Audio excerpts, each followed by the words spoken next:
Hello mes chaloubules, j'espère que tu vas bien. Donc aujourd'hui on se retrouve dans un nouveau weekly vlog. Je te souhaite un bon visionnage. Mon fils lui aussi veut faire un budget quotidien, donc je lui constitue un tableau à la semaine puisque lui calculera donc son budget à la semaine et non pas comme moi, comme beaucoup de personnes.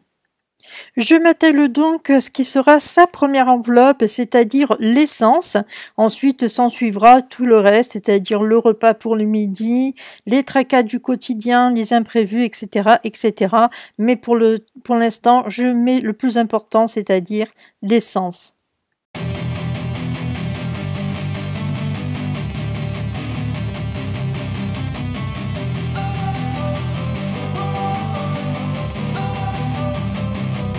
Don't wanna sleep in, cause I got something to prove. I gotta take what I hate and finally make a move. I think of you and all the shit you don't do. Well, I'ma make hella sure that I don't become you.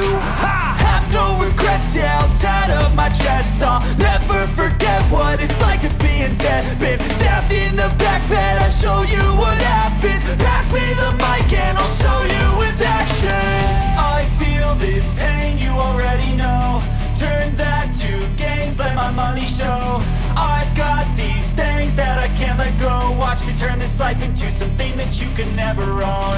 I feel this pain, you already know. Turn that to gains, let my money show. I've got these things that I can't let go. Watch me turn this life into something that you can never own. So fight and die for the things you know you love. Do what you think is right and see life do what you want. So fight and die. Afin de me faire connaître d'un peu tous mes contacts, de leur dire ce que je fais exactement comme activité professionnelle, j'envoie des mails avec une lettre type. Alors évidemment, je change quand il s'agit de quelqu'un où il faut vous voyez, je vous vois, mais en général, je le fais par tutoiement et ça marche plutôt bien.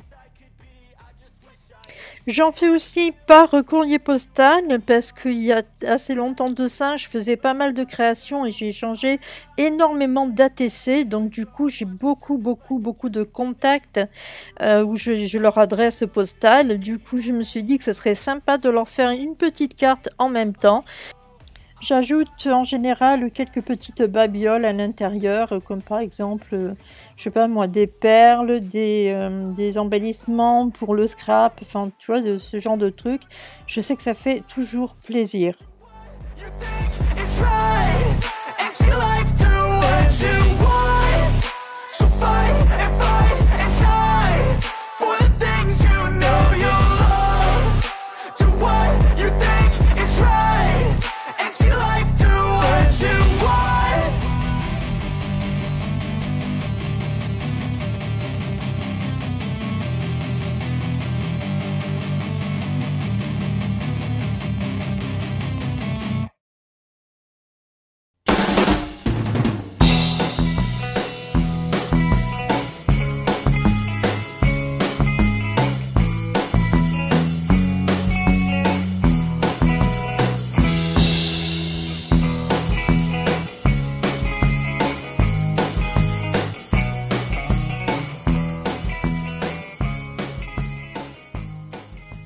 Donc aujourd'hui j'ai eu envie de te prendre face caméra, c'est plutôt rare, mais là j'avais vraiment envie de te partager certains points de vue et puis certaines choses de ma vie, surtout financière.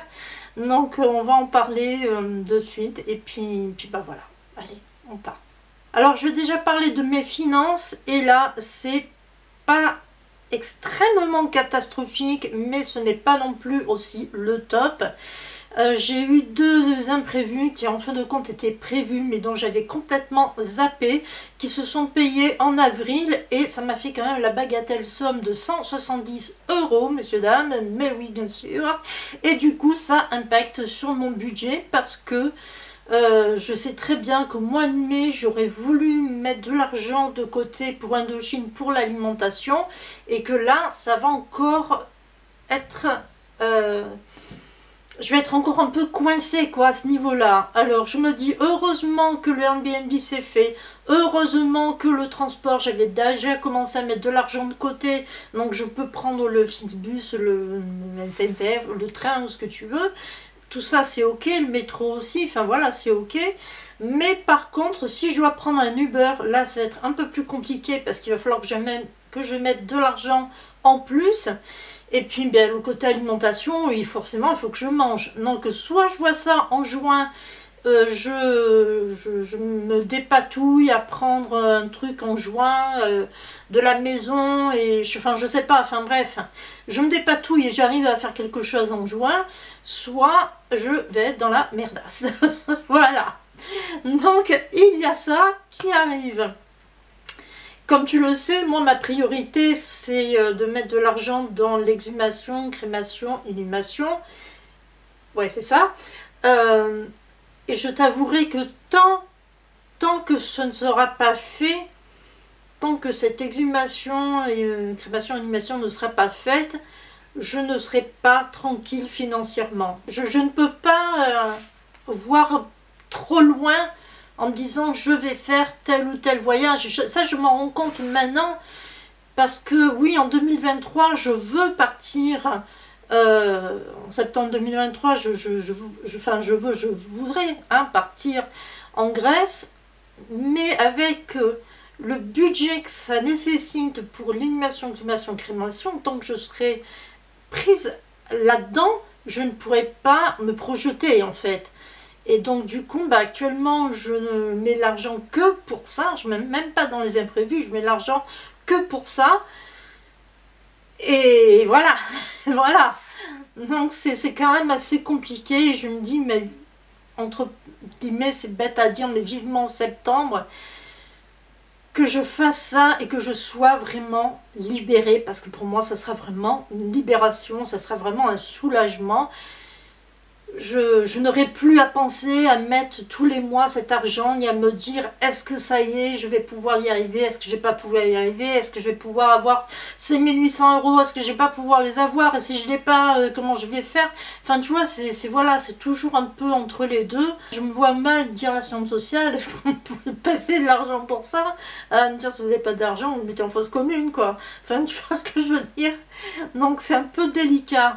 Donc ouais, je suis un petit peu, tu vois, stressée par rapport à ça. Et du coup, le fait qu'il y ait ces deux trucs se sont payés en avril, boum, ça me... boum, ça... voilà quoi. C'est... oula. Bon. Enfin bref, voilà, donc tu sais où j'en suis financièrement et ce que ressens actuellement au niveau de ce stress par rapport aux finances.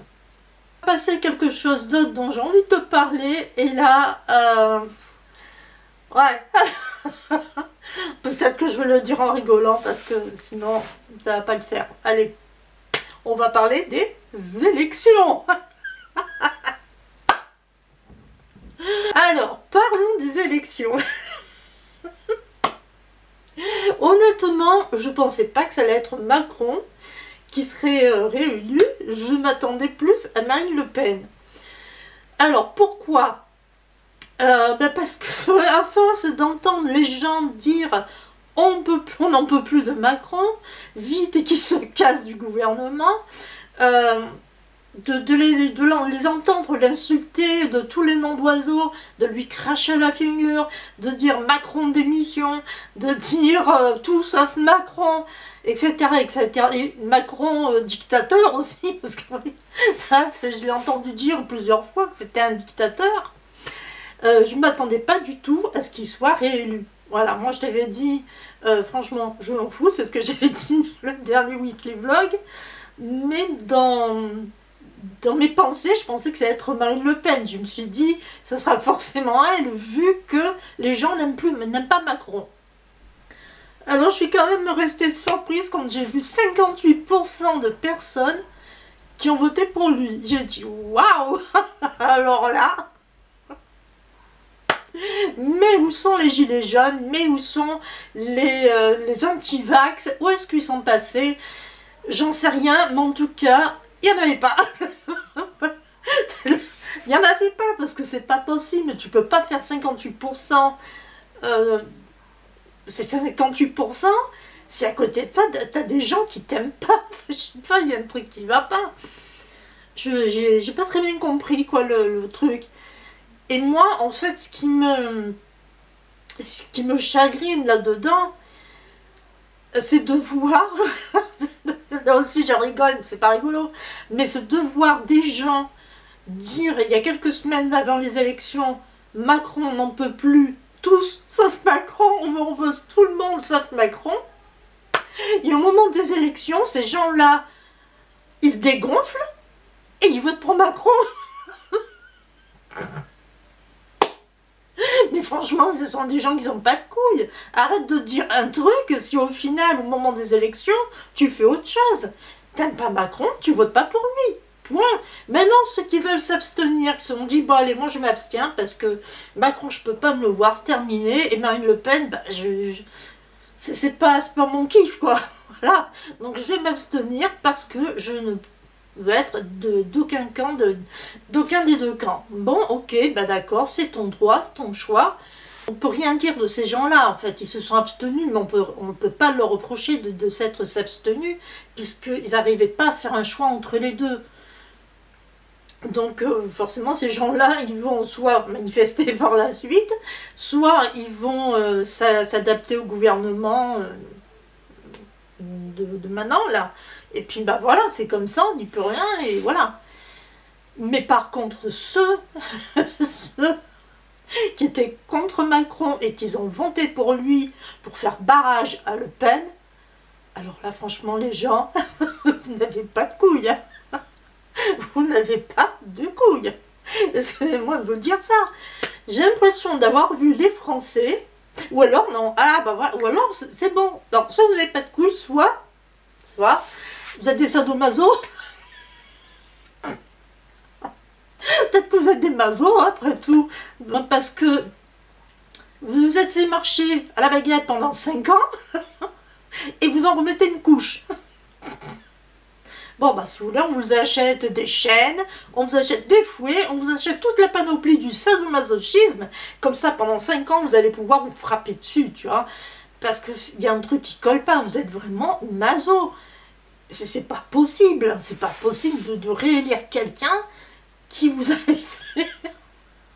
qui vous a mené à la baguette pendant 5 ans et qui vous a frappé le fouet pendant 5 ans, qui pendant 5 ans, enfin pendant 5 ans, que pendant tout ce temps de là où il y a eu comment dire, la pandémie avec le vaccin, pas le vaccin, et patati et patata, vous hurlez comment dire, que vous n'étiez pas libre de faire ce que vous voulez, et là vous votez pour lui, ben, je sais pas, je comprends pas le truc, quoi. Alors évidemment, je parle pas au nom de tous les Français, je sais très bien qu'il y a des personnes qui se sont tenues justement à ce qui ne repasse pas. Ouais, c'est mon petit coup de gueule. En attendant, bah, j'avais envie de te parler de ça, de prendre face caméra et de parler un petit peu avec toi face caméra. Voilà. Aujourd'hui, on est le vendredi 29, je crois, me semble. Je suis pas sûre, mais je crois que c'est ça. Bon, là, évidemment, tu ne me vois pas ni maquillée, ni coiffée, ni quoi que ce soit. C'est normal, je vais faire un crash test avec un masque que j'avais eu dans une box beauté. Et donc, du coup, bah, je me suis dit que ce serait intéressant qu'on le fasse en même temps et que tu vois un petit peu ce qu'il en est. Et que je puisse te donner mes premières impressions vis-à-vis de ce masque. Donc, c'est parti, on y go, on y va. Souhaite-moi bon courage quand même. Hein. Donc on va faire le crash test du masque stimulant tonifiant à la poudre de guarana et poudre de pépins de pamplemousse de l'atelier des délices. Donc je te lis un petit peu ce qu'il en est et on voit ensemble comment il faut le préparer puisqu'apparemment ça ne se pose pas directement dessus. Alors, enfin dessus sur le visage. Donc c'est un masque à base de poudre de guarana et de poudre de pépins de pamplemousse. La peau est tonifiée, le visage est illuminé et défatigué.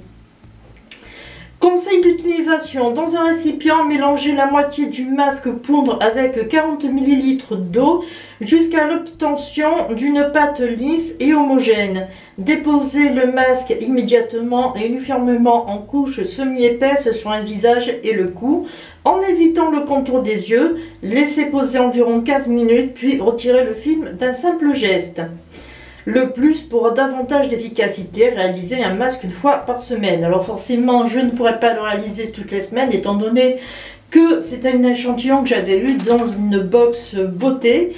Mais j'ai envie quand même de faire ce crash test. Et puis bon, mais comme je te l'ai dit, il faut vraiment que je fasse de la place dans mes comment dire, dans mon petit meuble à produits de toilette, enfin bon bref voilà. Donc on y va, on y go. Je vais prendre un récipient, je vais prendre un mesureur et je vais prendre quelque chose pour touiller parce que je n'avais pas ça sous la main.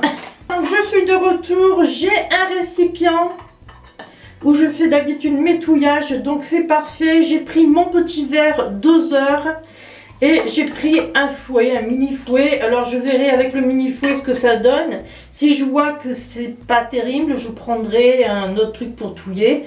Parce que, ouais, voilà. Donc on va voir ça ensemble. Mais je vais commencer donc à mettre les 40 millilitres. Hein, je crois qu'ils ont dit, pas centilitres. Hein. Ouais, c'est ça, 40 millilitres. Donc 4 centilitres dans le récipient. Je vais ouvrir. Voilà, c'est ouvert. Dedans, c'est vraiment de la poudre. Ça sent bizarre quand même. Ça sent vraiment bizarre. Je mets mon eau dedans, dans le récipient. Voilà, c'est fait. Je verse donc ma poudre dedans. Et je vais touiller en même temps. Voilà, donc je touille, hein, je touille. On dirait que je fais la pâte à gâteau. Oh, ça fait bizarre. Allez, je vais continuer à touiller. Ça fait une pâte sablée. On va tromper parce que 4 centilitres, peut-être que c'est beaucoup plus qu'il faut mettre. Bon, je vais prendre autre chose pour touiller. Bon, j'ai pris ça, c'est une cuillère à miel. Donc, je pense que ça ira avec ça. Ouais, il faut rajouter de l'eau parce que là, ça va pas. Hein. Ça va pas du tout. Regarde, ouais, franchement, regarde comment ça fait. Juste avec 40 centilitres d'eau, 40 millilitres d'eau, voilà comment ça fait. Donc, non, ça va pas du tout. Je vais rajouter de l'eau. Ouais, je rajoute de l'eau parce que là, ça va pas. Hein. Voilà, ça commence à le faire, là. Hein.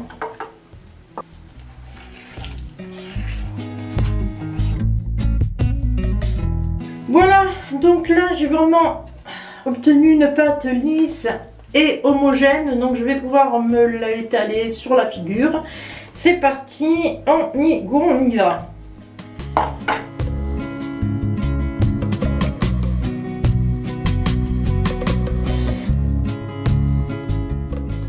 Oh, non, ça va pas. Ça fait pâteux. Oh là là là. Oh, purée. Oh, qu'est-ce que c'est que ça, mon Dieu. C'est allé comme il faut, mais c'est pas le cas. Hein. Ça... Oh là là. Oh non. Non, ça tient pas après. Ça... Ouais, tu vois, c'est en train de sécher sur la peau là. Et en fait, c'est déjà sec quoi, le truc quand je le mets. C'est le crash test raté. Bof, bof. Bon, bah écoute, hein, je te reprends après. Je vais attendre que de ce côté-là, ça sèche quand même. Et je te reprends après. Bon, on va essayer d'enlever ce côté-là parce que c'est bon, quoi. Alors, ça se décolle, en fait, comme ça. Voilà, tu vois. Hop. Voilà, c'est décollé. Là, je fais pareil. De ce côté-là. Hop. Voilà, c'est pareil. Alors je ne peux pas dire que ce masque est bien ou pas bien, étant donné qu'apparemment ce serait plutôt moi qui ai foiré la pâte, étant donné qu'il fallait la touiller, qu'au moment où elle était lisse et homogène, il fallait la mettre immédiatement sur le visage.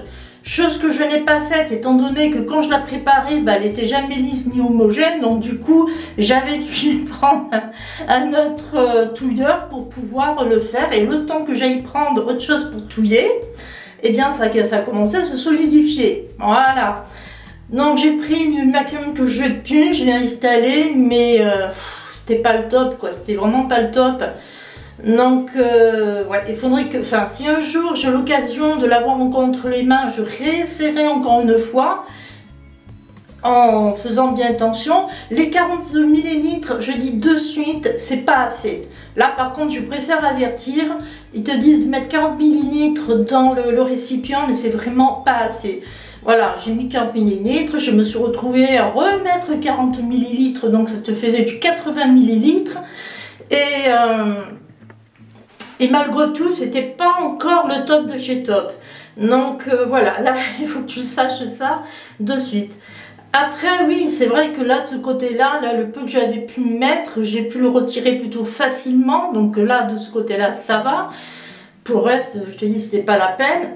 Une chose qui est vraiment importante aussi, il faut faire très attention de ne pas, comment dire, qu'il n'y ait aucun morceau qui aille dans les canalisations, parce que comme ça se solidifie, je sais pas, ça on dirait du caoutchouc que tu mets sur le visage, j'en sais rien, ça fait un peu bizarre comme matière, et du coup, ben, comme ça se solidifie, ça peut boucher les canalisations, donc ça il faut faire vraiment très attention à ça. Donc ouais, sinon bah, la partie où je l'ai mis, ouais, elle est un petit peu plus lisse, ça je reconnais que par rapport à l'autre côté, elle est plus lisse. Donc je pense que si on en fait ouais, peut-être 1 ou 2 fois par semaine, ça doit le faire. Au bout d'un mois, je pense que ça peut le faire. Mais voilà, donc je sais pas. Je sais pas, je peux pas donner de notes. Honnêtement, je peux pas donner de notes, je peux pas te dire 5 sur 10, 4 sur 10, 8 sur 10, j'en sais rien, puisque voilà, puisque je crois qu'il y a un peu foiré le truc. Voilà. Donc ouais, bon, bah écoute, c'était le crash test, hein, il fallait essayer, je l'ai raté. Bon, bah tant pis, voilà, on fera autre chose la prochaine fois, on essaiera autre chose. Donc j'espère que ce petit vlog t'aura plu quand même si on n'est pas sorti, que je suis vraiment restée à la maison. J'espère que ça t'aurait quand même plu. J'ai essayé de mettre plusieurs séances un peu diversifiées pour pas que ce soit trop redondant.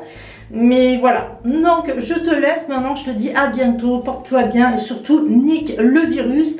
Et puis on se retrouve la semaine prochaine, à bientôt.